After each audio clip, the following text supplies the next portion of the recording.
Nós acreditamos que a intolerância e a xenofobia nascem da falta de informação. Então a gente procura fornecer informações, contar histórias para que as pessoas se sensibilizem pelo tema e se mobilizem também para participar dessa rede de integração e de acolhimento dos refugiados. Para nós, todas as doações são muito importantes, sejam as doações financeiras ou as doações materiais, elas são fundamentais para a manutenção do trabalho que a gente desenvolve e para a ampliação dele. Eles devolvem a nossa dignidade. Que por fuera nos veamos como estamos, por dentro nadie sabe lo que está pasando en nuestras casas.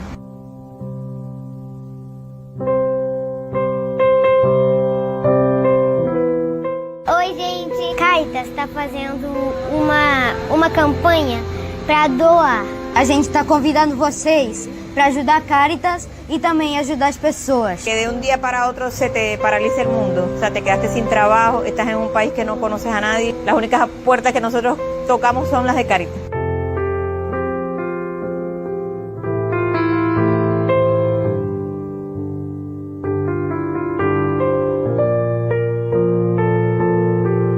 Nos ayudaría mucho, no les voy a mentir, sí nos ayudaría porque la verdad es que estamos muy mal en casa. Necesitamos pagar alquiler, comprar comida, tenemos niños en casa que necesitan pañales, necesitan leche. No tenemos casa propia. Estuve enferma y a raíz de que estuve enferma me botaron del trabajo. Tengo 4 meses sin trabajar y ahora a raíz de la pandemia recibimos cualquier tipo de ayuda. Sea poco, sea mucho, sí nos va a servir. Así que muchas gracias. Cualquier tipo de ayuda que sí de verdad hace falta. Es muy buena la ayuda que nos brindan. Con la ayuda que ustedes nos están facilitando, están ayudando muchas familias que de verdad lo necesitan. Doe para Caritas.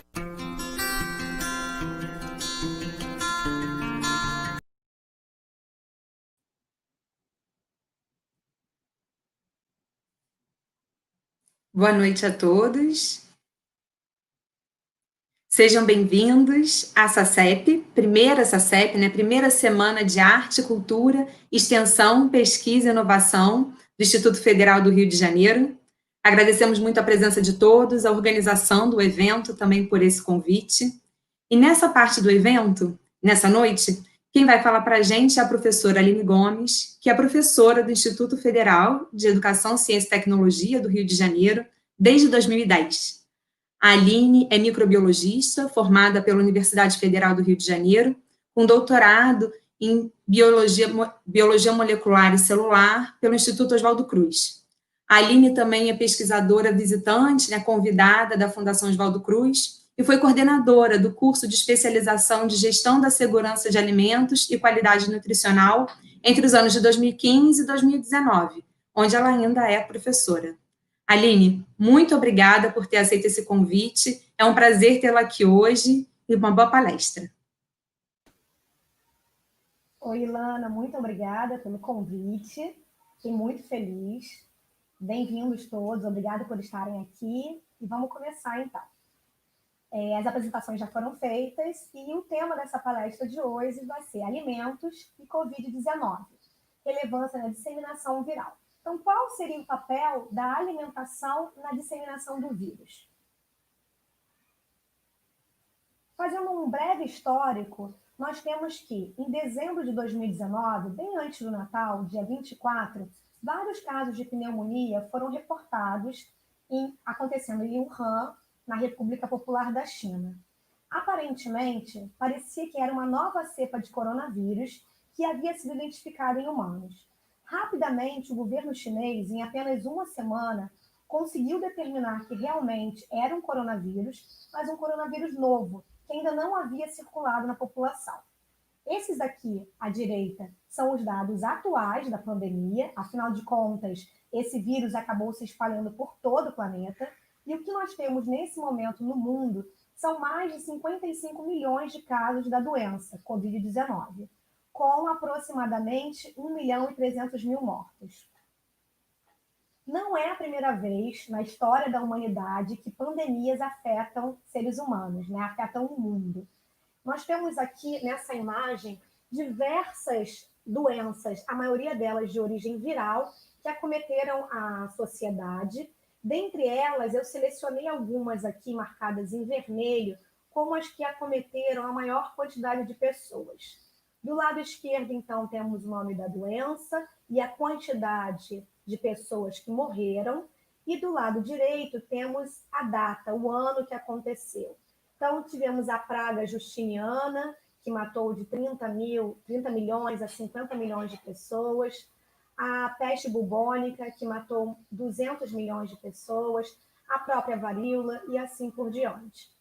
Mais recentemente, temos, por exemplo, ainda atuante na nossa sociedade, o HIV.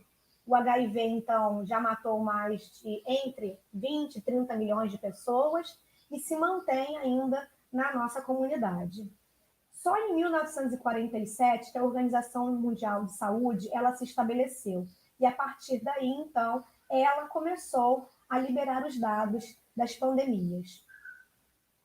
É a 6ª vez na história que uma emergência de saúde pública internacional é declarada pela Organização Mundial de Saúde. Vocês vão ver aqui por essa lista que nem todas essas emergências elas foram consideradas pandemias, mas eram de interesse internacional, até pelo fato de que a gente tem uma sociedade que viaja e se locomove por todo o mundo. Então, tivemos em 2009 a pandemia de H1N1, em 2014 a disseminação internacional do poliovírus, também em 2014 um surto de ebola, 2016 o vírus Zika, causando diversos casos de microcefalia e outras malformações congênitas, e em 2018 mais um surto de ebola. Já que eu vou falar de uma doença de origem viral, é bem relevante que eu fale para vocês o que é esse vírus e como que ele é. A primeira pergunta que me fazem com relação à parte de virologia é se vírus é uma célula, se vírus é um ser vivo. Parece que é muito difícil as pessoas entenderem que uma estrutura é capaz de causar uma doença, doenças graves, mas que não é considerado um ser vivo e nem sequer uma célula. O vírus ele não tem potencial de se replicar, ele não pode se reproduzir por conta própria, porque ele não possui a maquinaria para a produção de proteínas, ele não tem ribossomos. Os ribossomos são organelas encontradas dentro de células, capazes de pegar informação genética e transformá-la em proteínas. E as proteínas são essenciais, porque elas podem ter atividades, são as enzimas, e porque elas fazem parte da estrutura de toda a célula. Elas formam a própria unidade celular. Desse modo, então, como o vírus não possui essa maquinaria, ele acaba sendo um parasita celular obrigatório. Isso quer dizer que, para que ele consiga fazer novas estruturas virais, ele precisa adentrar uma célula, invadir uma célula, utilizar os ribossomos dessa célula para que essa célula produza novos vírus. Então, eu posso dizer que os vírus não são células e são, sim, partículas. E eles são causadores de doenças em humanos, animais, vegetais e até mesmo em bactérias. Com relação à estrutura dessas partículas, eu posso dividir os vírus em vírus sem envelope e vírus com envelope, ou envelopados. O que eu quero dizer com isso? Estruturalmente, a estrutura mais básica de um vírus seria uma região central, na qual está contido um material genético, e esse material genético pode ser tanto DNA quanto RNA.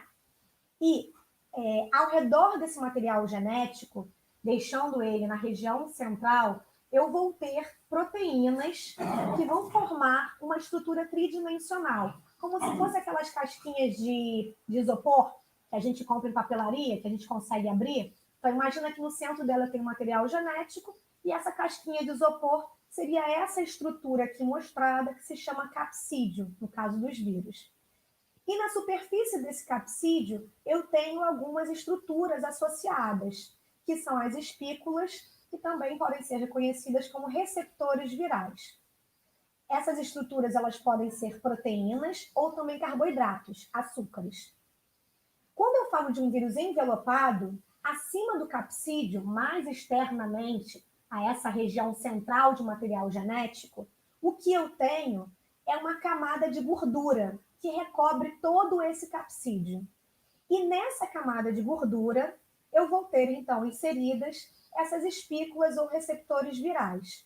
Porque se eles estivessem voltados inseridos no capsídeo, eles não teriam como ser receptor, né? Porque um receptor precisa conhecer algo que está passando por essa superfície.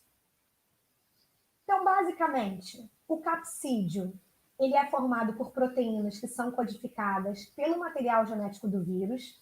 Então, eu tenho toda uma estrutura formada pelo material genético do vírus que foi montada por uma célula. Ele é responsável por conferir proteção, isso porque ele isola completamente o material genético do meio externo, protegendo esse material genético da degradação.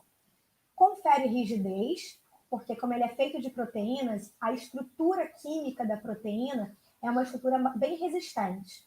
Então, ele confere rigidez a esse vírus e também confere simetria, a forma que o vírus vai ter. Já o envelope, ele é formado por uma camada de gordura, especificamente uma bicamada de fosfolipídios com proteínas inseridas nele. As proteínas também são codificadas pelo genoma viral e elas são super importantes porque permitem que os vírus reconheçam células, permitindo, então, que aconteça a interação dos vírus com as células. A célula que tiver um ligante para esse receptor do vírus, ela vai conseguir interagir com esse vírus, o vírus vai poder invadir essa célula e se multiplicar dentro dela. Os coronavírus, eles são conhecidos desde a década de 60, não são novidade. Eles são vírus de RNA, não possuem DNA, toda a informação genética deles já está contida na forma de RNA. E também possuem ampla distribuição na natureza. Eles estão presentes contaminando humanos, mamíferos em geral e aves também. Por microscopia eletrônica, eles aparecem como partículas circulares com espículas que terminam em pequenas gotas na superfície do vírus. E aí, quando esse vírus foi visto pela primeira vez na microscopia eletrônica, foi uma mulher, inclusive uma pesquisadora, que identificou esses vírus e acabou os descrevendo também, ela achou que essas imagens de pequenas gotas pareciam com coroas.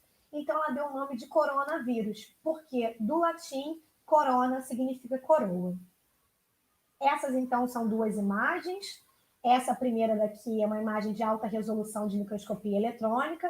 Vemos o vírus circular, esse vírus, então, com as espículas na superfície, e ela imaginou, quando ela descreveu esse vírus, que seriam pequenas coroas em sua superfície. Aqui é uma reconstituição por bioinformática dessa imagem, onde vemos na região mais central cinza a bicamada fosfolipídica, o envelope, e inserido nesse envelope algumas proteínas, que estão aqui representadas em vermelho e laranja, mais ou menos aqui amarelo, né? Então, como eu falei, esse vírus ele é formado de RNA, aqui é uma imagem ilustrativa cortada, né? Essa bola cortada em um pedaço para a gente conseguir ver essa região central com RNA e ver também a bicamada fosfolipídica com a inserção das proteínas nela. As proteínas estão ancoradas, presas nessa bicamada fosfolipídica. E que proteínas seriam essas? As principais proteínas são a hemaglutinina esterase. Essa proteína ela vai auxiliar o vírus a entrar na célula. E temos também a glicoproteína da espícula, a proteína S, de spike.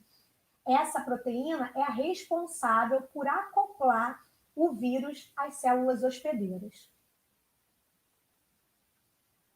Os coronavírus, então, são classificados na subfamília Coronavirinae, na família Coronaviridae, na ordem Nidovirales. Essa família Coronaviridae, ela é composta pelos gêneros alfa, beta, gama e delta coronavírus. O coronavírus em questão, que causa a Covid-19, ele é um beta-coronavírus e, na verdade, a maioria dos coronavírus que afetam humanos são dos gêneros alfa e beta coronavírus. Então, como vocês já sabem, a doença se chama Covid-19, mas o vírus se chama SARS-CoV-2. Esse vírus sofreu um salto de espécies, isso quer dizer que ele saiu de uma espécie animal e alcançou a espécie humana. Então, inicialmente, a contaminação, a doença, foi uma doença zoonótica. Ela partiu de um animal e alcançou o ser humano. Isso aconteceu para vários tipos de coronavírus. Nessa imagem, eu destaco, então, 2 grupos de coronavírus. Os que estão aqui à esquerda infectam humanos e causam doenças suaves, enquanto que esses 3 à direita infectam os humanos, causando doenças mais graves, com taxas de letalidade maior, né? Aqui, esses à esquerda raramente vão causar letalidade, morte no indivíduo contaminado. O que nós vemos, então, aqui são 4 vírus geneticamente distintos, o nome dos vírus estão aqui, e esses vírus têm um hospedeiro natural, um hospedeiro silvestre. Nesse caso, são vírus oriundos de morcegos e de roedores. Destaco aqui os morcegos porque os morcegos são comumente infectados por coronavírus. É muito incomum que do hospedeiro natural eu tenha um salto direto para o hospedeiro humano. Parece ser sempre necessário um hospedeiro intermediário. O que eu quero dizer com isso? Basicamente, esse vírus no hospedeiro silvestre, ele passaria por um hospedeiro intermediário, um animal também, que pode ser silvestre ou já domesticado, e nesse animal ele sofreria um processo de adaptação. E a partir desse hospedeiro intermediário, então, ele passaria para o hospedeiro humano, que poderia ser o hospedeiro final, né, em alguns casos. Então, esses vírus, desculpem, é porque às vezes o meu mouse some. Esses vírus à esquerda, eles apareceram na década de 60 e nos anos 2000, causando doenças leves, mas também nos anos 2000, 3 grupos geneticamente distintos apareceram, causando as doenças mais severas. Todos esses que causam doenças mais severas vieram também de morcegos e tiveram passagens por hospedeiros intermediários. Nós temos o SARS-CoV, poderia dizer o 1, né, mas o nome é só SARS-CoV, que veio dos civetes e causou a doença SARS em 2003 em humanos. Temos o MERS-CoV, que causou o MERS em 2012, com o hospedeiro intermediário sendo dromedário.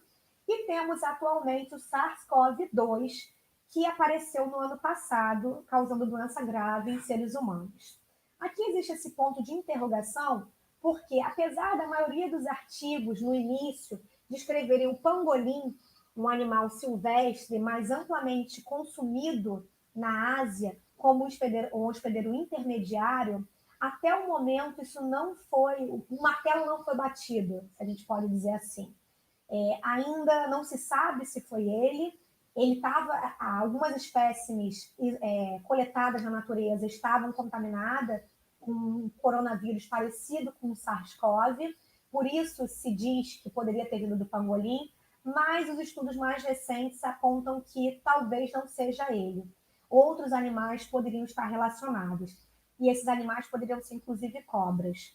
Mas por que esses vírus eles saltariam desses animais? Qual o contato que as pessoas têm com esses animais, né? Nessa doença de origem zoonótica? Bom, o mercado asiático de alimentos ele é um mercado muito diverso.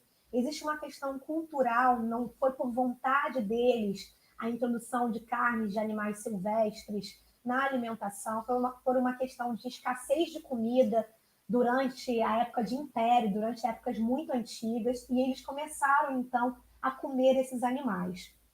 Associado a isso, tem uma segunda questão, que é a questão deles acreditarem que esses animais trazem benefícios biológicos quando sua carne é consumida crua ou mal cozida. Então, isso permite essa transferência do vírus, a gente vai falar sobre isso, para os seres humanos. A Covid-19, então, a doença, ela é basicamente transmitida de humano para humano a partir de gotículas liberadas pelo trato respiratório, Isso porque é uma doença na qual majoritariamente o vírus se replica no trato respiratório. Então, quando nós falamos, pequenas gotículas são liberadas, alguns liberam mais gotículas, esperdigotos, outras menos, mas independente de quem fala, gotículas serão liberadas. E também essas gotículas são liberadas em grande quantidade quando a gente espirra ou tosse. Diversos estudos, então, têm mostrado a dinâmica dessas gotículas, dessas partículas de água que são liberadas. Existem até classificações em gotículas maiores e gotículas maiores, e também a capacidade de dispersão dessas gotículas, quão longe elas conseguem se dispersar. Nesse estudo aqui, vimos que essas gotículas podem chegar até 8 metros de distância quando lançadas a partir de um espirro.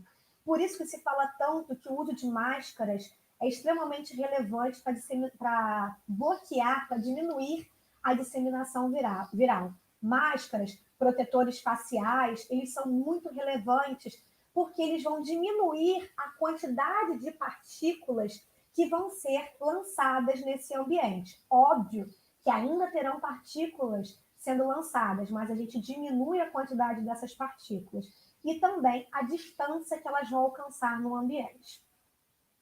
Sabemos que em ambientes abertos, por exemplo, eu dei o exemplo aqui, no ambiente de rua, esse vírus ele se mantém no ar por 3 horas, se mantém estável, com capacidade infectiva, com capacidade de infectar um novo hospedeiro saudável.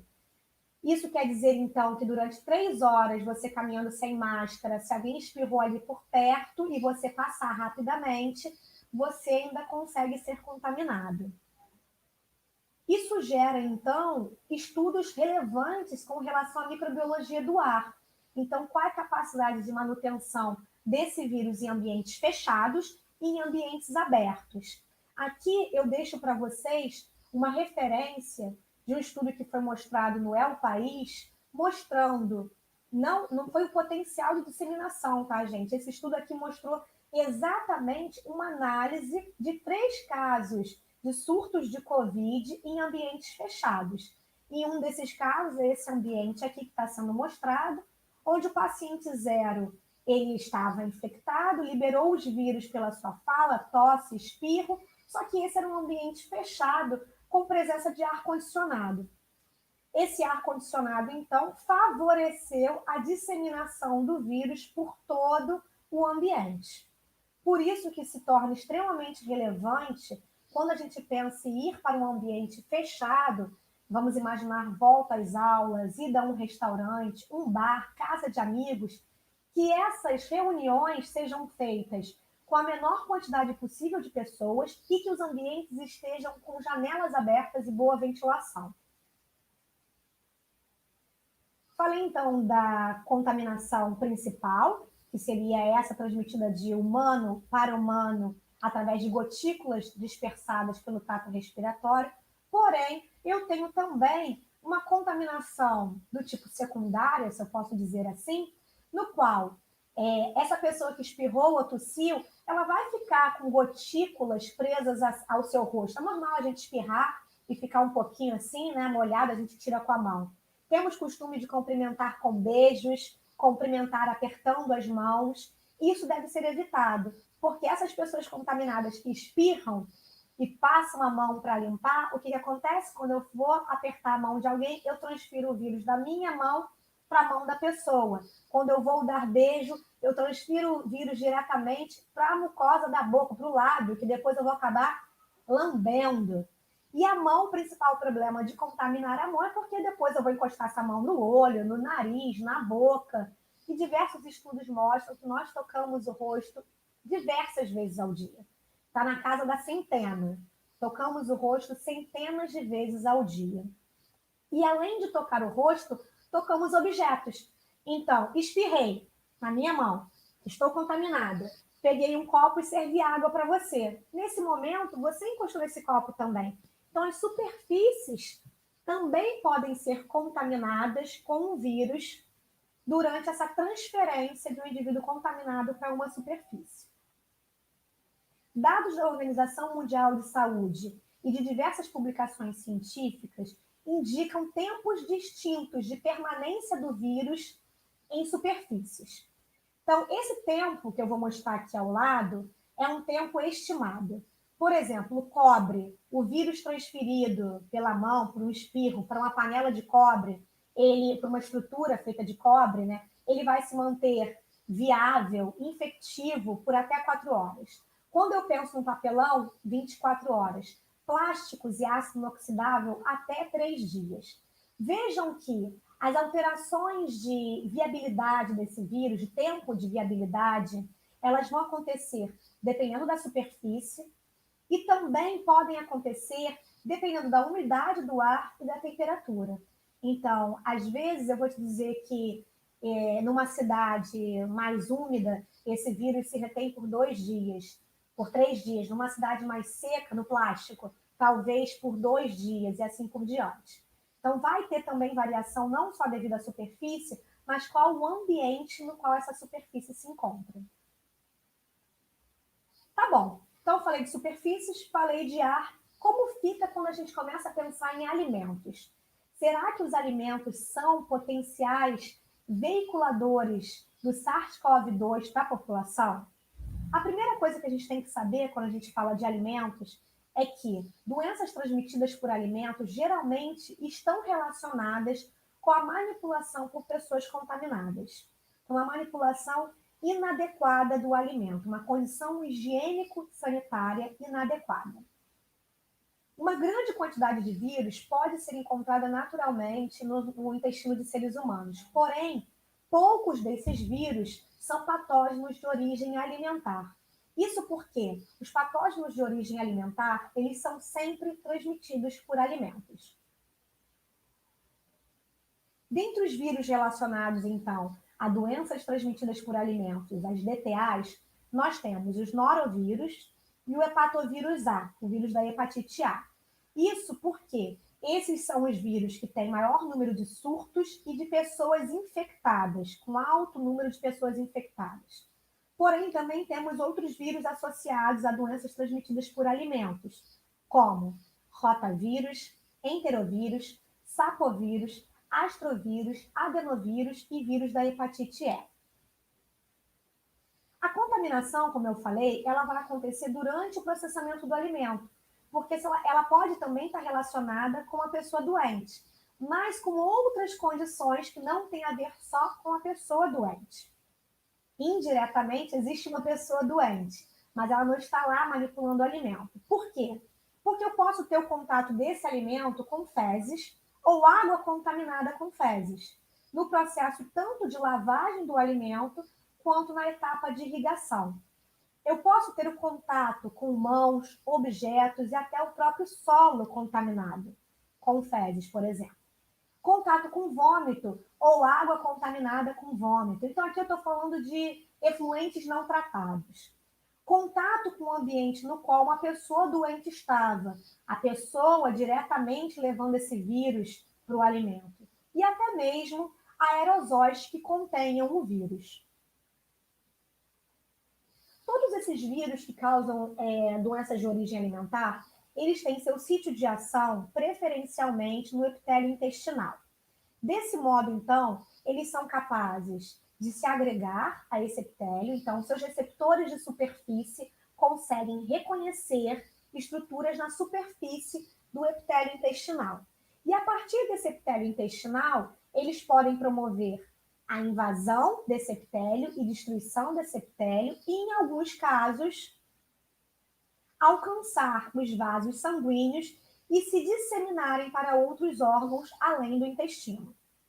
Esses vírus, então, apenas poucas partículas desses vírus, apenas poucas unidades, são necessárias para causar uma doença, não precisa de uma carga viral alta para que a doença se estabeleça. Eu vou ter sempre uma alta carga viral nas fezes desses indivíduos, porque eu vou ter transmissão facilitada. Com isso, eu tenho transmissão facilitada para outros indivíduos.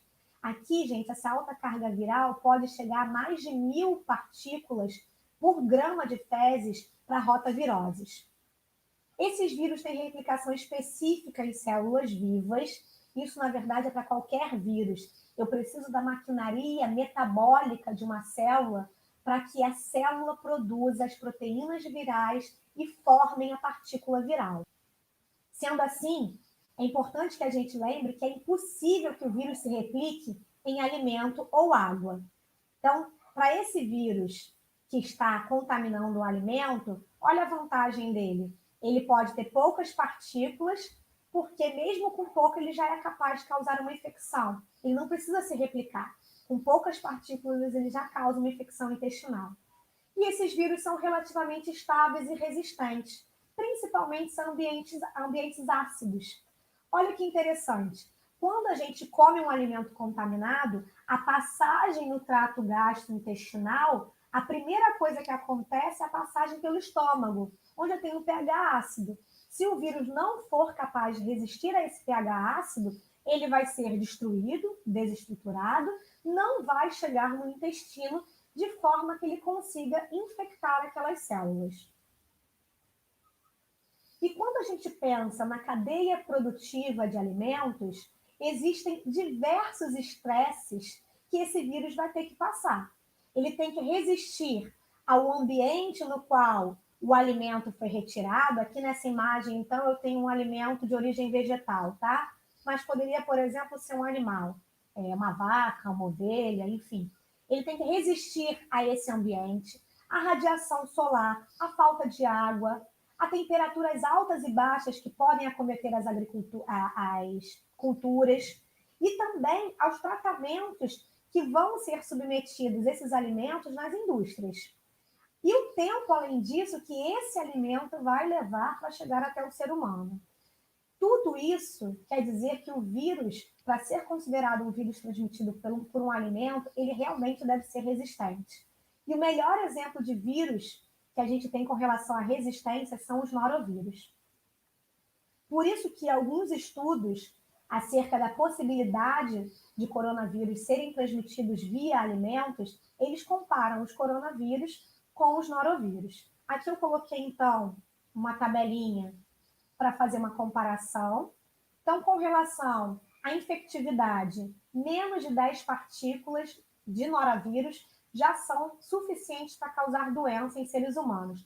Para coronavírus, SARS-CoV-2, especificamente, não temos esse dado.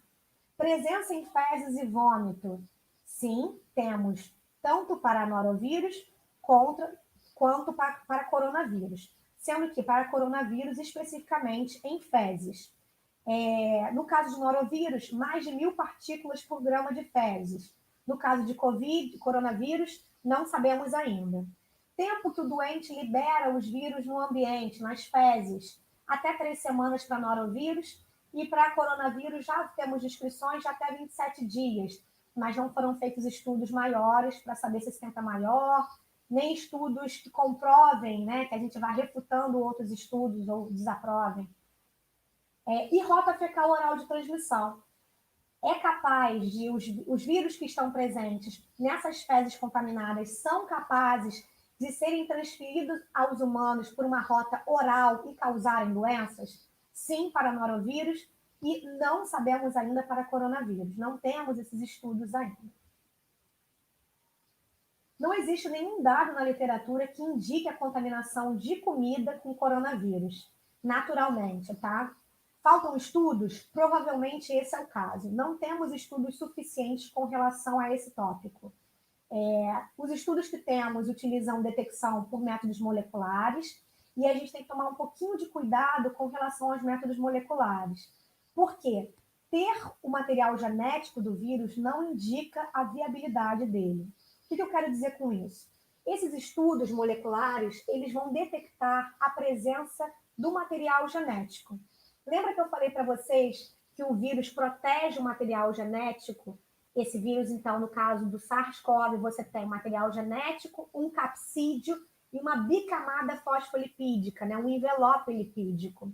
Se esse vírus for destruído, os receptores que estavam inseridos nesse envelope, eles não vão mais funcionar para o vírus, não vão estar mais ali disponíveis para aquela partícula viral. A partícula não existe mais.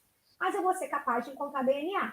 em alguns casos. Não vou entrar aqui em detalhes, mas ainda assim eu posso achar esse DNA ou RNA, esse material genético. Por outro lado, o vírus pode não ter sido destruído por completo. Quando passou pelo sistema intestinal, pelo sistema gastrointestinal. Mas ele pode ter sofrido algumas baixas, digamos assim, de sua estrutura, que atingiram os receptores. Então, esse vírus também não vai ter potencial de infecção. Então, a gente tem que tomar cuidado com relação a esses métodos moleculares, afirmando que, se tem vírus, é capaz, sim, de causar doença. E também, alguns métodos, dependendo do método a ser usado, não vai indicar quantidade. Então, o método que está sendo mais utilizado nesse momento é a PCR. Eu posso usar uma PCR quantitativa também, para indicar a quantidade de vírus, porque eu vou precisar, em algum momento, associar carga viral com doença. Isso vai ser extremamente relevante. Mas então, o SARS-CoV-2, causador da Covid, pode ou não ser transmitido por alimentos? De acordo com dados de organizações de saúde alimentar, quando outros vírus dessa família foram analisados, esse risco se demonstrou extremamente baixo ou inexistente. Então, a Organização Mundial de Saúde acredita que o SARS-CoV-2 ele vai ter um comportamento muito similar aos outros coronavírus e não deve causar doença transmitida por alimentos. Então, por que a gente continua a se questionar constantemente se o vírus pode ser transmitido por alimento? Bom, porque algumas coisas são fato. Casos confirmados de SARS-CoV-2, vírus sendo detectado em pacotes de carnes, em plantas de processamento industrial de alimentos, em fazendas e produtores rurais pequenos. Além disso, já foi detectada a presença do vírus tanto em suaves anais quanto nas fezes de pacientes contaminados. E também o vírus em esgoto não tratado. Esse estudo mostrando o esgoto não tratado foi feito na Holanda, na Espanha e na Austrália. Nesses 3 países foi encontrado o vírus no esgoto não tratado. E aí isso é um fato muito preocupante. Apesar do tratamento de água parecer exterminar o vírus, nós temos diversos países com tratamento de água mal feito, ou sem tratamento de água, com saneamento básico muito restrito a populações com uma renda financeira melhor, né? Então, a gente sempre vai se preocupar com isso, porque essa água não tratada, ela vai poder, por exemplo, alcançar o sistema de agricultura. Então, por quanto tempo esse vírus se mantém viável em todas essas condições, nós também não sabemos. Então, ainda é relevante se questionar, sim, se o vírus é ou não transmitido por alimentos. Aqui, então, temos uma imagem de rotas propostas de contaminação e rotas suspeitas de contaminação. As que estão marcadas em laranja são rotas já propostas e rotas suspeitas são essas azuis pontilhadas. Vemos, então, que a rota clássica é a rota de transferência via sistema respiratório, pelas gotículas liberadas por fala ou por tosse e espirro. Sabemos que essa pessoa contaminada, ao tossir e espirrar nas mãos, essa mão suja, ela pode sim colocar o vírus em superfícies de alimentos, por exemplo, embalagens, e também pelas fezes ela vai liberar esses vírus que pode alcançar sistemas de tratamento de água ou simplesmente efluentes não tratados. Agora, o que nós temos aqui com relação à disseminação para os alimentos possíveis, nós temos que essa água não tratada, contendo o vírus, ela pode ser fonte de vírus para animais filtradores, como, por exemplo, ostras, e também nas irrigações de vegetais. Desse modo, então, toda a cadeia de produção de alimentos ela pode ser afetada por uma contaminação com vírus. E, nesse caso, a gente está levando em consideração a contaminação por SARS-CoV-2. Toda a cadeia de alimentos, desde a produção até a entrega ao consumidor, é considerada uma atividade essencial. Aqui está escrito nesse momento, mas, na verdade, em qualquer momento. O alimento é essencial. E quais seriam os desafios impostos para essa nova realidade, essa realidade de Covid-19? Primeiro, que a cadeia de produtora de alimentos, ela tem que garantir que os alimentos cheguem com segurança até a população. Ela tem que assegurar que não haja desabastecimento, tem que ter comida para todo mundo. Vocês viram as pessoas desesperadas no início da pandemia, comprando água, comprando alimentos enlatados, comprando papel higiênico. Então, não pode faltar comida. Fornecer informações corretas sobre o assunto à população. Então, também é papel da cadeia de alimentos que ela esteja sempre fornecendo informações corretas e verdadeiras acerca do processo produtivo e do risco do vírus estar sendo disseminado por ele, e também a responsabilidade dela minimizar os riscos de contágio. Essa imagem ela é muito interessante porque são medidas de segurança que devem ser adotadas durante a pandemia, especificamente para o setor de alimentos. Aqui, então, essas medidas elas estão coloridas, porque numa próxima imagem que eu vou mostrar, eles fizeram um esquema muito interessante que coloca quais seriam as medidas mais relevantes para cada etapa do processo produtivo, do processo que leva o alimento da fazenda até a mesa, digamos assim.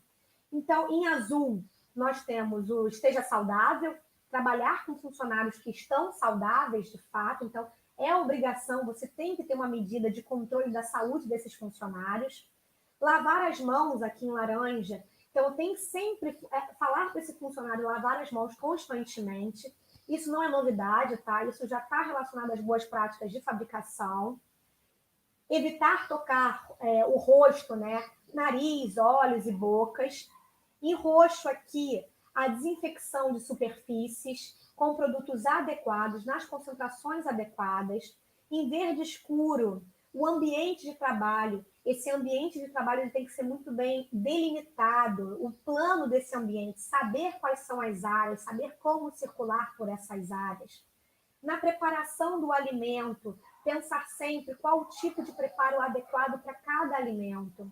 Na entrega de alimentos, tentar não fazer contato com os entregadores, manter caixas de transporte de alimentos sempre limpas e manter a cadeia do frio, se for necessário. Esse alimento é necessário ser mantido a frio até a chegada ao consumidor, manter essa temperatura adequadamente. E, por fim, distanciamento social, quando a gente pensa, principalmente em restaurantes, bares, lanchonetes, mas também serve para dentro da nossa casa. E essa é a outra imagem que eu falei para vocês, que associa essas cores às etapas produtivas. Vejam que a quantidade de cores ela vai aumentando, quando eu me aproximo do consumidor, do consumo desse alimento. Por quê? Eu tenho que adotar mais estratégias de controle à medida que eu chego até a mesa do consumidor, porque eu vou ter mais pessoas envolvidas com aquele alimento. Na produção agrícola, eu tenho menos pessoas, depois eu acrescento mais pessoas no pós-colheita e no manuseio, no processamento tem mais pessoas, na distribuição adiciono outras pessoas e, por fim, no consumo, esse alimento já passou por diversas pessoas, diversos indivíduos que podem ou não estar contaminados. Como já falamos, esse vírus ele precisa de um hospedeiro, seja animal ou humano, para se multiplicar, porque ele precisa de uma célula viva, mas ele é extremamente sensível às temperaturas normalmente utilizadas para cozimento de alimentos. Essa temperatura é em torno de 70 graus Celsius, 70 ou mais de 70. Então, a temperatura certa de cozimento dos alimentos também vai ser responsável por fazer um controle desse vírus. Eu posso ter o vírus ali presente, mas se eu cozinho adequadamente esse alimento, eu vou exterminar esse vírus. É super importante a lavagem das mãos. Sempre quando a gente manipula alimentos, nesse momento, né, a gente pode falar que quando a gente manipula qualquer alimento, mas nas boas práticas sabemos que a lavagem de mãos é essencial quando se manipula alimentos crus. E eu vou dar um enfoque aqui para alimentos congelados, porque a gente pensa sempre em contaminação cruzada. Imagina a microbiota, os micro-organismos presentes numa carne crua, né? E talvez não tenha sofrido o devido controle, mas você vai cozinhar essa carne e você elimina essa carga microbiana. Mas você resolveu tocar nessa carne crua, rapidamente estava na sua pia, não lavou a mão, já tocou nos legumes para cortar e vai servir esse legume cru. Não adiantou nada você ter cozido a carne. Quer dizer, adiantou. Você reduziu, você tirou essa microbiota da carne, mas você transferiu ela para o legume, que vai ser consumido cru. Então é muito importante a lavagem das mãos. Vou ressaltar aqui que não se deve lavar carnes, tá? Carnes cruas não devem ser lavadas, principalmente carne de frango. E por que eu falei de carnes congeladas? Porque estudos vêm sugerindo que o vírus se mantém viável em carne congelada durante muito tempo. Então, esse estudo, ele é um pré-print. O que é um pré-print? É um estudo que não foi publicado ainda, mas dado a relevância dele para o tema, ele está liberado para consulta. Ele não foi revisado por outros cientistas, outros pesquisadores, mas como o tema é muito relevante para a sociedade, ele já foi liberado para consulta. Esse estudo foi feito em Singapura e foi avaliado, então, a viabilidade, a permanência do coronavírus SARS-CoV-2 em carne de peixe, frango e porco congeladas ou a temperatura ambiente. Vejam, então, que aqui, nesse primeiro gráfico, é a temperatura de armazenamento na nossa geladeira, por exemplo, 4 graus Celsius. Em preto, é a carga do vírus que não foi colocado em nenhum alimento, é ele sozinho. Ele, em azul, é oriundo de peixe. Em verde, oriundo de frango. E em vermelho, oriundo de porco. Aqui, então, essas barras indicam a quantidade do vírus. E aqui no eixo Y, o tempo que foi analisado. Então, a temperatura de geladeira, independente da carne, o vírus se manteve estável por 21 dias. A menos 20 graus Celsius, que são os nossos congeladores e refrigeradores domésticos, o vírus também se mantém estável para todos esses tipos de carne. E, para surpresa, a menos 80, em frigoríficos, por exemplo, em unidades de manutenção do frio, para estocagem a frio, nós temos, então, também por 21 dias a manutenção desse vírus estável, independente do tipo de carne. Trago um outro estudo também, que é de pré-print, agora com pele de porco, tá? O vírus foi colocado na superfície do porco, na pele dele, foram retirados os pelos, então o vírus ficou ali naquela superfície, e essa pele de porco foi incubada a 4 graus Celsius, são as barras azuis, 22 graus Celsius, barras verdes, e 37 graus Celsius, barras vermelhas. O mesmo tipo de gráfico mostrado previamente. Vejam que a 4 graus Celsius se mantém na pele desse porco esse vírus, né? Mas quando eu aumento a temperatura, se mantém por 336 horas, mas quando eu aumento a temperatura, vai dando uma queda nessa carga viral, nessa quantidade, não só na carga, mas também na infectividade do vírus, à medida que eu vou aumentando a temperatura e o tempo de análise. Esses estudos começaram a ser feitos basicamente porque entre julho e agosto a China resolveu testar todas as carnes que chegavam aos seus portos. Não só nos portos, mas também carnes de unidades de manutenção do frio, estoques, restaurantes, mercados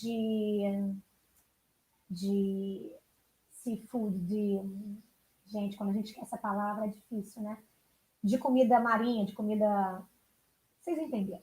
E aqui, então, são várias províncias da China, no qual amostras foram coletadas, e para essas províncias, então, nós temos alimentos contaminados com SARS-CoV-2. Esses alimentos são, principalmente, camarão congelado, asa de galinha congelada e comida marinha. Eu esqueci a tradução de seafood. Eu sei o que é, mas esqueci. Mas qual seria a relevância, quão confiável seriam pescados? Isso, muito obrigada, acabei de olhar aqui no chat. Frutos do mar, é melhor, frutos do mar, que não é só pescado. Nós temos aqui, então, a questão de que qual seria a confiabilidade desses resultados. E por que a gente fala isso? Por que se questiona na comunidade científica a confiabilidade desses dados? Primeiro porque, basicamente, o padrão de amostragem chinesa para produtos importados é um padrão estranho, por assim dizer.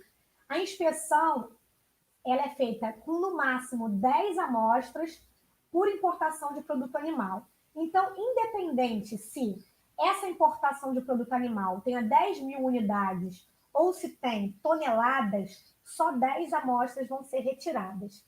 Se a gente lembrar um pouquinho de aula de estatística, a amostragem, para ser relevante, ela se relaciona diretamente com o seu espaço amostral, né? Com o seu N inicial, com qual seria o número inicial de amostras que você tem e quantos você tem que tirar daquele grupo para que seja relevante lançar uma teoria em cima do que um resultado, um experimento te deu.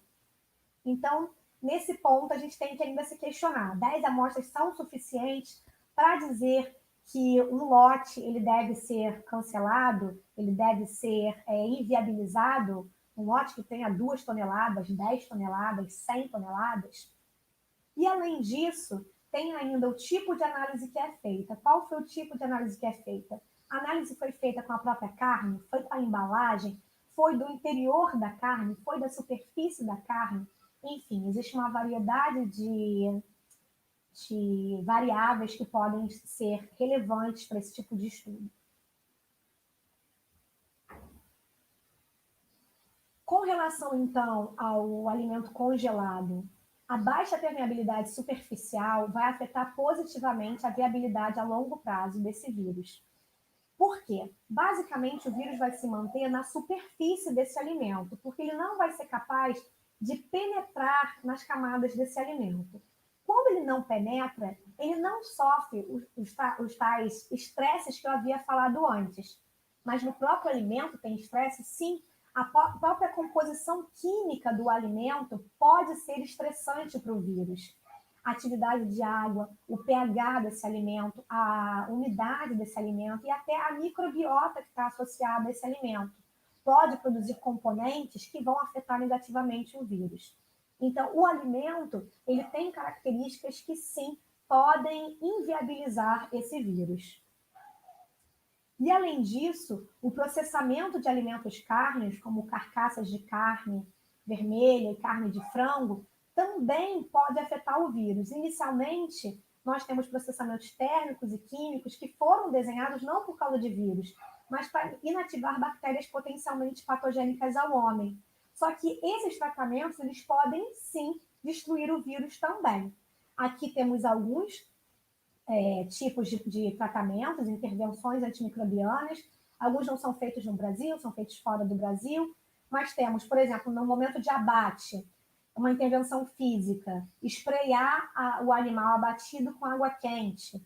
Uma intervenção química, fazer um spray de ácidos orgânicos, de ácidos minerais, de agentes oxidantes. Durante o fracionamento também podemos espraiar esses alimentos. E durante o processamento tem o tratamento térmico, por exemplo, o pós-processamento. E o tratamento com alta pressão hidrostática, que também é bem eficiente. Bom, já tendo falado então para vocês que realmente é muito baixa a chance de um alimento ser veiculador do SARS-CoV-2, eu quero levantar uma segunda e última questão, a questão econômica. Não podemos deixar de citar que quando a gente infere um alimento, relaciona um alimento com uma doença, vai ser comum que a sociedade tenda a parar de consumir esse alimento. E isso pode ser muito perigoso economicamente para o país ou para uma região. Aqui, então, eu coloquei notícias de jornal que foram relacionadas, por exemplo, ao salmão, coronavírus, porque as autoridades chinesas culpam o salmão pelo novo foco de Covid. O salmão ele não é pescado na China. O principal fornecedor de salmão para a China é o Chile. Uma notícia desse tipo, uma preocupação da China desse tipo, pode acabar com as exportações do salmão e esse salmão se acumular no Chile, por exemplo, e ter perdas econômicas imensas. Isso porque estudos ainda são necessários. E logo depois que a China fez isso, ela descartou a transmissão pelo salmão. Então, a gente tem que tomar muito cuidado com esse tipo de notícia. Mas depois do salmão, a China começou a suspeitar de carnes. E nós, brasileiros, o Brasil é um grande exportador de carne para a China. Então, a gente também pode começar a ser afetado por isso, por esse tipo de notícia. Só para constar aqui, o salmão, por exemplo, ele foi identificado em uma tábua de corte. Ele não foi identificado nem no peixe. Então, você saber a rastreabilidade, se esse SARS-CoV ele veio de um manipulador que levou esse vírus até a tábua, ou se ele veio lá do Chile, por transferência marítima até chegar à China, você não está dizendo para a população. O que você está dizendo é que possivelmente o salmão está contaminado. Lembra no início da pandemia, as pessoas se questionando se era ou não seguro comer em restaurantes japoneses? Imagina a quantidade de restaurantes japoneses que não poderiam ter fechados por causa disso. E aí, aprendendo com o passado, só para mostrar para vocês o quão perigoso é esse tipo de notícia, nós tivemos bactérias assassinas associadas a pepinos, que foram acusados, então, os pepinos espanhóis foram acusados de serem a fonte de uma Escherichia coli extremamente patogênica. Essa Escherichia coli é uma E. coli O104H4, é uma cepa enterohemorrágica, e casos mais graves de indivíduos contaminados com essa bactéria, esses indivíduos sofrem de síndrome hemolítica urêmica, que pode levar à falência renal. Essa contaminação ela foi vista inicialmente na Alemanha, atingindo uma quantidade muito grande de pessoas e matando pessoas, e depois ela se espalhou pela Europa, alcançando também países como Canadá e Estados Unidos. Mas o alcance a esses países os casos foram devido a pessoas que estiveram na Alemanha ou na França, porque depois teve um grande surto na França também, e acabaram adoecendo ou no Canadá ou nos Estados Unidos. Bom, aparentemente o que aconteceu, não se sabe bem ao certo de onde surgiu essa cepa super patogênica, mas ela parece ter sido originada a partir de duas cepas diferentes de E. coli, que evoluíram para formar essa cepa diferenciada de O104H4. Essa cepa é altamente patogênica, sendo considerada atualmente como um híbrido. E aqui, então, o que temos hoje em dia, o que sabemos desse momento foi que a doença acometeu indivíduos entre maio e junho de 2011, mas aparentemente a acusação feita pela Alemanha era inverídica e o que aconteceu foi que houve uma contaminação de sementes egípcias, sementes de brotos no Egito, e essas sementes elas foram espalhadas, foram recebidas pelo Reino Unido, pela Alemanha, pela França, e foram consumidas nessa época de maio a julho. E aí o que aconteceu? Crise de pepinos dá prejuízo de mais de 20 milhões ao governo espanhol. A crise da E. coli faz a Rússia suspender importações de vegetais de toda a União Europeia. A Rússia, por exemplo, é o maior consumidor de vegetais da União Europeia. E Espanha estudando pedir indenização por acusação na crise do pepino.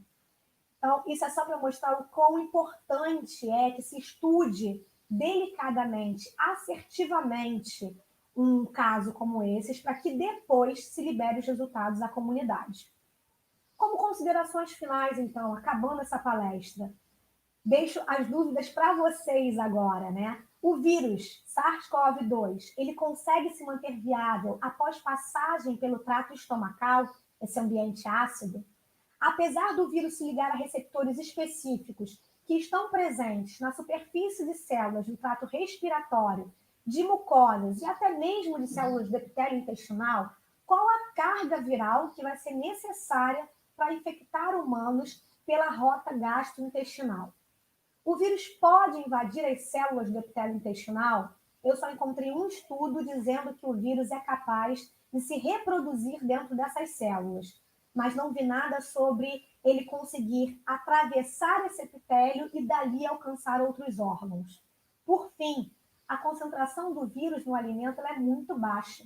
Será que é suficiente para chegar ao indivíduo e ainda contaminar esse indivíduo? É isso, então, gente. Espero que vocês tenham gostado. Ciência é exatamente isso, é trazer mais questionamentos do que respostas, em alguns casos. Agradeço muito a presença de vocês e deixo o meu e-mail caso vocês queiram entrar em contato, pegar os artigos que eu usei para fazer essa apresentação, enfim, para tirar dúvidas. Obrigada. Aline, mais uma vez, muito obrigada. Muito obrigada por ter trazido tantos esclarecimentos e pelas dúvidas também, né? Pelas questões que você trouxe, fazem parte. E aí posso passar para as perguntas? Pode, com certeza. Temos algumas perguntas aqui no chat. A primeira é da Sabrina Costa. Por ser um RNA, ele é bem mutável. Já se sabe quanto tempo leva para se obter uma mutação? Essas mutações são expressivas? Exatamente. O RNA ele é uma informação genética que é mais passível, sim, de se mutar com mais frequência. Não se sabe, pelo que eu tenho visto, não se calculou o tempo para mutação, mas a gente sabe que tem vários novas cepas, na verdade, desses vírus, né? Novas mutações, mas a relevância para cada mutação na manutenção desse vírus na comunidade ainda não se sabe. Eu vi uma mutação que fez com que esse vírus fosse mais fácil de ser transmitido. A segunda pergunta, então, é da Stephanie Carneiro. Quando o vírus é encontrado nas embalagens de alimentos, pode ter sido do alimento ou podemos afirmar que veio pela manipulação ou talvez do ar, no caso do coronavírus? Então, do ar vai ser bem do ar, né? Entendi. Do ar vai ser bem transitório, porque o que a gente vai ter? Vai ter um vírus aqui, em partículas do ar, essas partículas vão se depositar na superfície da embalagem e elas podem durar ali aquele tempo onde eu tenho aquela gotícula ou então aquele tempo de acordo com o tipo de embalagem. Aí teriam que ser feitos estudos de rastreabilidade, procurar exatamente esse código genético, se esse código veio de um manipulador que estava doente, se estava já no alimento. Enfim, não é algo fácil e não é comumente feito, a não ser para rastrear o início das epidemias, das pandemias. Mas não tem como a gente saber.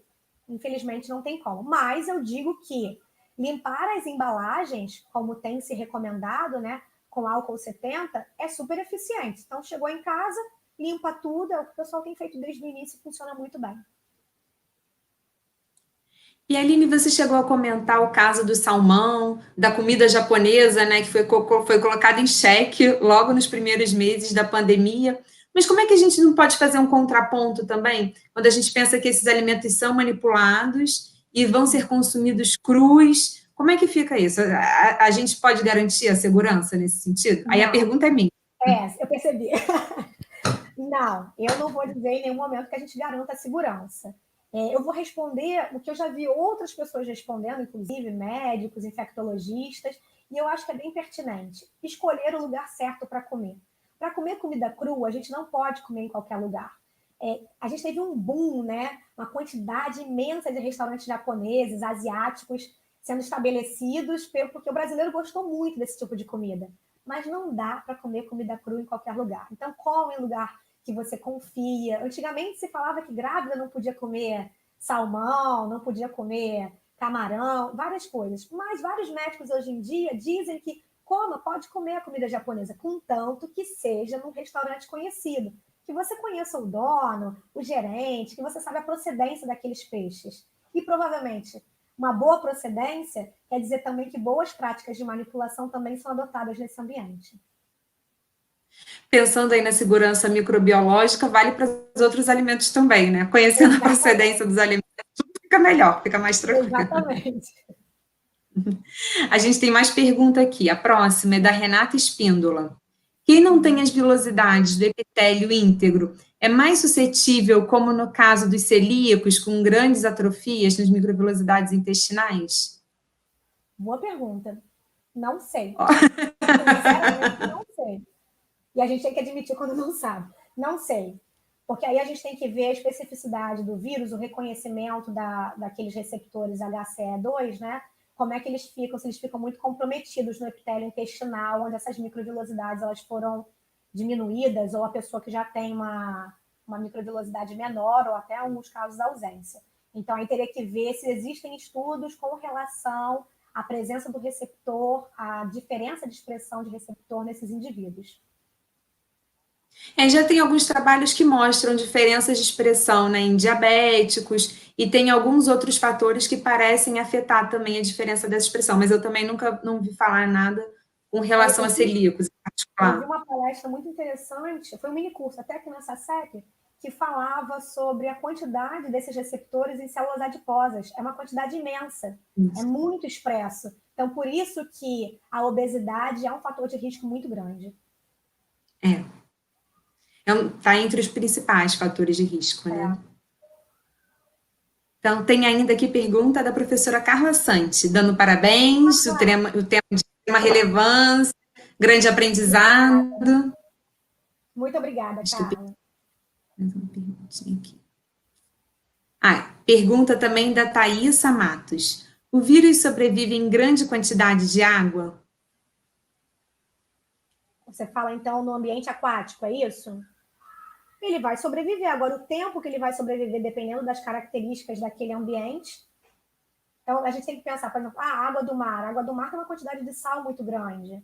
Então, lembrem que o vírus ele é composto por várias moléculas superficiais, e essas moléculas também sofrem interferências, né? Tanto de estrutura quanto de efetividade delas, com relação às características ambientais. Então, temperatura da água, mas até agora não tem estudos mostrando transferência de coronavírus por água potável, por exemplo, pegar um copo de água e beber. Não temos.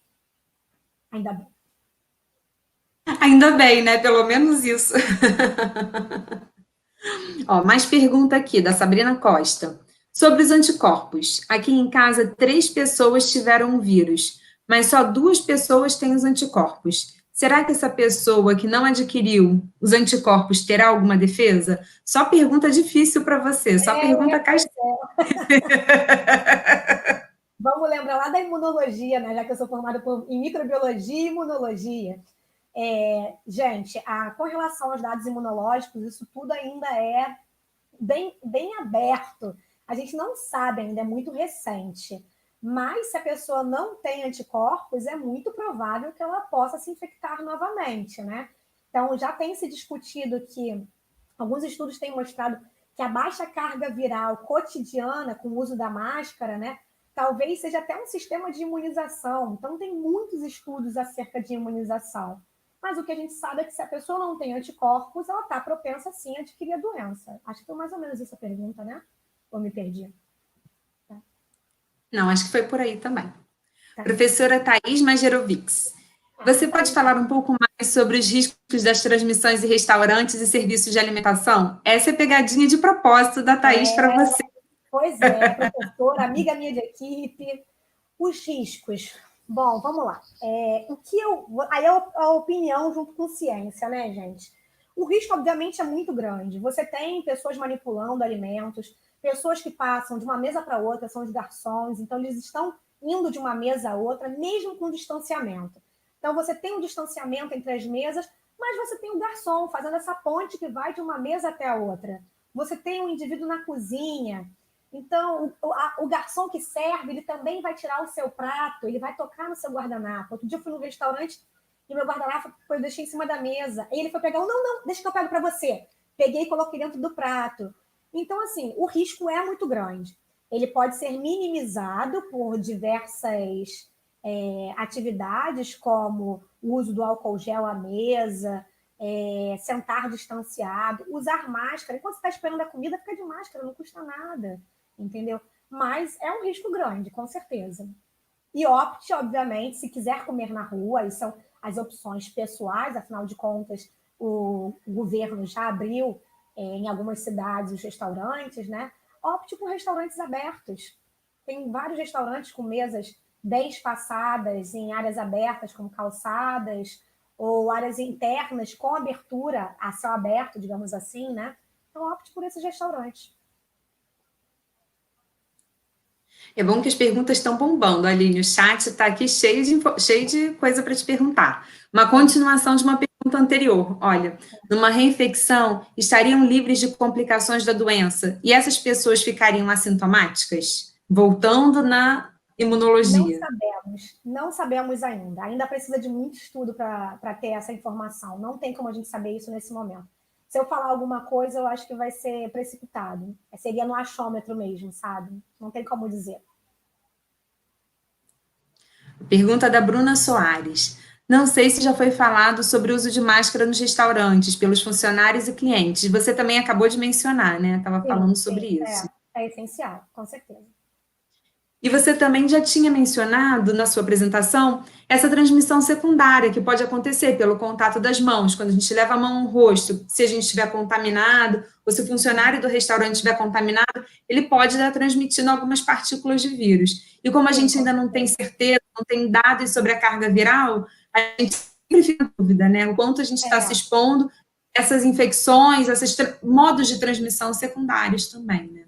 E eu vou dar um exemplo aqui com relação a frequentar ambientes externos, porque, infelizmente, nós temos profissionais e profissionais, né? Então, foi um exemplo que eu conheço, de uma pessoa próxima a mim, que trabalha em salão de beleza e esteve doente e o dono do salão não queria que a pessoa parasse de trabalhar. O dono do salão queria que a pessoa continuasse indo trabalhar só usando máscara. Então, imagina o risco para as pessoas que vão a esse salão. Pensa que isso também pode acontecer no restaurante. Então, a gente tem questões econômicas muito sérias relacionadas a isso, mas nesse momento, uma pessoa, o dono de um estabelecimento que aceita que um funcionário trabalhe doente, primeiro está ferindo qualquer regra trabalhista, né? E segundo, está botando todos os seus clientes em risco. Além dos outros funcionários, né? A gente também tem esse agravante. As pessoas que estão aí com um contato maior durante o período de trabalho vai estar ainda mais exposta do que os clientes, né? Então, arruma-se mais um problema ao invés de se resolver, né? A ausência de um funcionário pode implicar na ausência de vários na semana seguinte. De todos. Pergunta da Evelyn Patrício. O vírus pode se manter vivo em células vegetais vivas ou apenas em animais que são consumidos? Vamos lá, o vírus pode se manter vivo em células vegetais vivas. Esse coronavírus, então, ele não é capaz de se multiplicar em células vegetais, né? A gente está falando de células animais. Ele se mantém em células animais vivas. Então, todos os alimentos que chegam para vocês estão mortos, eu espero, né? E se não estão, vocês matam antes de comer. Então, a planta, você arranca a planta, ela vai morrer, né? Ela só mantém a estrutura durante um tempo, mas ela está morta. E o animal também. Nós não temos o costume de comer animais vivos. Ou, cru tem, né? Depende do tipo de alimento. Tartar, enfim, mas para alimentos, animais vivos, não. E mesmo com relação ao consumo desses animais na China, né, Aline? Eles não são consumidos, não são todos os animais que vão estar com coronavírus. Você falou também lá no iniciozinho da sua, né? Sim, a possível transmissão para o homem deve ter acontecido em função de 1 ou 2 animais específicos, não mais do que isso, né? Que tinham condições que abrigavam essa estirpe viral, né? Essa cepa viral. Tanto que, quando coletaram os pangolins, só 2 das coletas, os que foram coletados, estavam com o vírus. Então, para os animais que a gente costuma consumir, né, que são fontes de alimento, principalmente na dieta ocidental, a gente não espera ter coronavírus se multiplicando. A presença de coronavírus nesses alimentos vai se dar necessariamente por contaminação, né? Pela entrada do coronavírus por um manipulador, por uma fonte humana. Exatamente. A pergunta de novo da Thaisa Matos, voltando para os anticorpos. Quando se ganha anticorpos, você fica imune definitivamente contra a doença? Ou é como na gripe, que o vírus muta sempre? Pois é, a gente tem visto que não, né? Alguns estudos mostram que para o SARS-CoV-2 a gente tem um limite de duração desses anticorpos. Alguns estudos mostram 3, 4 meses. Para outras doenças, a gente tem realmente anticorpos que duram 10 anos, né? Muito mais tempo, até para a vida. Mas para o SARS-CoV-2 ainda não se sabe, mas o indicativo é de que não. A pessoa pega a imunidade, porém essa imunidade não é duradoura. Por isso que, inclusive, os estudos com relação a vacinas, eles estão voltados para a ideia de que pode ser que seja necessário mais de uma dose de vacina, como a gripe, como foi o exemplo mesmo que ela deu, né? O vírus da gripe tem alta taxa de mutação, todos os anos são novas vacinas. Pode ser que isso ocorra também para a vacina contra o coronavírus da Covid-19. Tem aqui mais uma pergunta da Juliane. Me perdi, peraí. Apareceram várias perguntas ao mesmo tempo. Vocês acreditam que hoje o ideal seriam os restaurantes adotarem os descartáveis? Olha, eu acho que sim. Para ser bem sincera, eu acho que sim. Alguns restaurantes já estão adotando descartáveis, porque você também, quando você não utiliza o descartável, apesar de não ser legal para o ambiente, né? Eu dou aula de microbiologia ambiental também, mas vamos lá, nesse momento pandêmico, realmente o descartável ele se torna, talvez, interessante, porque você não precisa lavar. Então, uma lavagem mal feita de um copo, de um talher, também pode ajudar na transmissão do vírus. Mas como também é um vírus com uma bicamada lipídica, né, a gente pensa que se esses tratamentos forem feitos de forma adequada, seguindo aí as boas práticas né, do restaurante, não é também tão complicado assim eliminar as partículas dos talheres, né, dos utensílios. Acho que a gente não resolve o problema, né, que é o da limpeza dos utensílios, mas não resolve o problema da transmissão dos funcionários, né? De qualquer maneira, vai ter alguém te servindo e transferindo para você o prato, enfim, os talheres. Com certeza. Só dando mais um detalhe em cima do que você falou, a Ilana estava falando da bicamada, né, lipídica. Ela é muito mais fácil de ser retirada, como os receptores estão ali naquela bicamada, você inviabiliza o vírus rapidamente com o uso de detergente, porque o sabão vai desagregar aqueles lipídios, aquela gordura que está ali. É com medidas bem simples, né, Aline? Uhum. Mais uma pergunta da professora Carla Santi. Depois da palestra e de todas as explicações, estou pensando nos restaurantes que vendem alimentos por quilo. Essa possível contaminação não será elevada nesses restaurantes? Eu considero que sim, Carla. Eu acho que foi precipitado liberarem os restaurantes aquilo. Entendo que tem uma questão econômica. É muito difícil pensar nesse momento saúde e economia, mas tem que se pensar num balanço entre os dois. Mas eu conheço restaurantes que não permitiam que a pessoa se servisse, né? E um funcionário servia você. Acho que isso é uma medida interessante, não é totalmente eficaz, como a gente tem discutido aqui, né? Afinal de contas, tem uma pessoa servindo, mas a gente diminui a quantidade de pessoas que vão tocar ali. E não sei se vocês já viram, as pessoas fazem as coisas mais absurdas em restaurante aquilo. Elas cheiram a comida, elas tocam na comida para ver se está quente o suficiente. Então, isso é complicado. Aline, assisti especialistas explicando que quem teve o vírus e não tem anticorpos seria porque o organismo conseguiu com seus glóbulos brancos. E aí, como é que fica? Como é que é? Quem tem o vírus? Quem tem o vírus. Quem teve o vírus e não tem anticorpos seria porque o organismo conseguiu com seus glóbulos brancos. Teria um sistema de defesa celular, talvez seja isso que a pessoa está falando. Eu acho que continua embaixo, ó, se defender sozinho, já que quem obteve os anticorpos pós-vírus, o organismo precisou de um exército extra para combater os vírus. Assim se criou os anticorpos. Bom, vamos lá. Acho que ela está falando de defesa celular. Né? De defesa inata, né? Está falando de defesa inata. Não sei se ela é a mais eficiente nesse caso, mas o que a gente tem que pensar é a carga viral que essa pessoa recebeu. Como eu falei, tem estudos mostrando que baixas cargas virais cotidianas fazem essas pessoas serem mais resistentes ao SARS-CoV-2. Temos essa indicação na literatura, mas a resposta inata, não sei se seria tão eficiente assim, não. A principal discussão vai pela carga viral, né? O viés da carga viral desde o início da pandemia, embora ainda não tenha uma carga determinada, a gente imagina que pessoas que tenham contato com uma quantidade menor de partículas virais vai conseguir ter uma reação imunológica mais rápida, né? Como a gente vê para outras doenças, até para doenças bacterianas, né, Aline? É interessante até dizer que os estudos que têm sido feitos, a maioria deles são com cultura de células, né? Então, calcular a carga necessária fica um pouco complicado. Eu me questiono por que até o momento não fizeram isso, mas é porque você tem que usar um animal modelo, então os estudos são mais aprofundados. Pergunta da Leila Silva. Aline, você tem alguma opinião sobre saúde única? O que acha a respeito? Não sei o que quer dizer saúde única. Poderia colocar aqui no chat? Você sabe, Luana, o que é saúde única? Também não sei o que é saúde única. Uhum. Vou passar para a próxima pergunta, e se ela colocar no chat, a gente no coloca chat, nessa. Isso aí. Então, pergunta de novo da Bruna Soares. Aline, qual a previsão para o término da pandemia?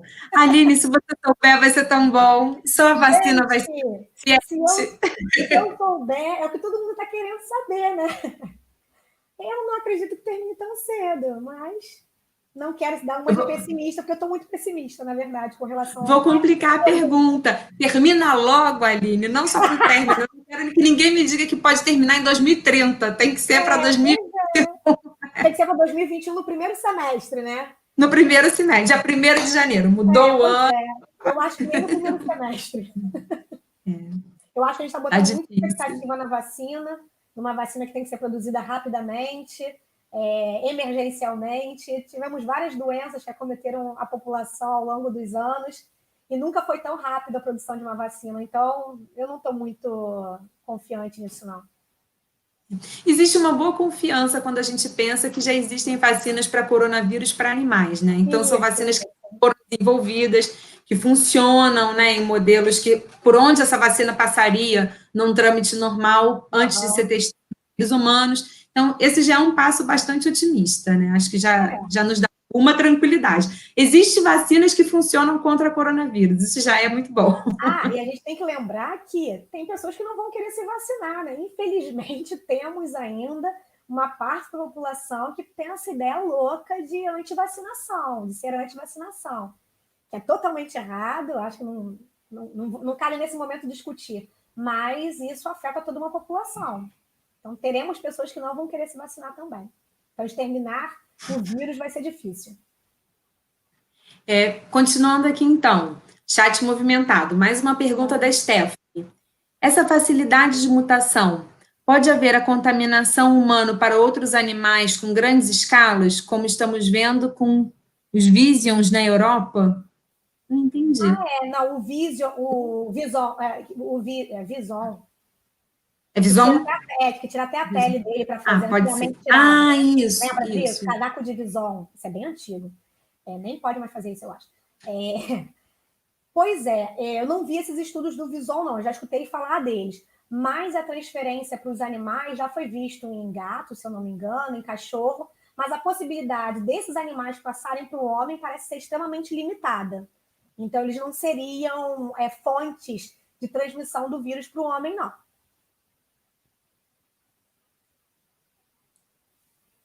Bom, a Leila ainda não colocou aqui mais sobre saúde única, mas eu tenho uma pergunta que não está relacionada diretamente com o coronavírus. Mas, aproveitando a sua presença aqui, com relação à segurança de alimentos, você fez um comentário que eu acho que valia a pena desenvolver um pouquinho mais. Você falou que a gente não deve lavar carne, principalmente carne de frango. Por quê? Dá para explicar um pouquinho mais para a gente? Vamos lá, então. Porque eu esperava que alguém perguntasse isso. Quem perguntou, eu perguntei. Porque no frango a gente tem a possibilidade de salmonela, né, na carcaça desse frango. E quando a gente lava um alimento, ou a gente lava qualquer coisa, abre a bica e deixa cair a água, eu vou ter respingos de água sendo espalhados. E esses respingos vão contaminar, se tiver salmonela, vão contaminar essa sua bancada toda. Bancada na qual depois você vai cortar um alimento, você vai botar seus talheres, então não é recomendado. A salmonela vai ser exterminada com a temperatura de cozimento, vai dar tudo certo. Estou tentando ver o que é saúde única aqui, eu acho que eu já achei. Saúde única é um conceito que trata da integração entre a saúde humana com a saúde animal, o ambiente e a adoção de políticas públicas efetivas para a prevenção e controle de enfermidades, trabalhando nos níveis local, regional, nacional e global. Sinceramente, eu li o conceito e ainda assim não entendi. A integração entre a saúde humana e a saúde animal. Acho que tem a ver dela questionar essa questão se os animais que convivem com a gente, né, nesse convívio, se ele seria capaz ou não, se a gente teria que rastrear no animal. Dados de literatura não indicam que os animais domésticos sejam possíveis veiculadores do vírus para a gente, para os humanos. Se for isso a pergunta. Acredito que seja também nesse sentido, pelo que você está falando.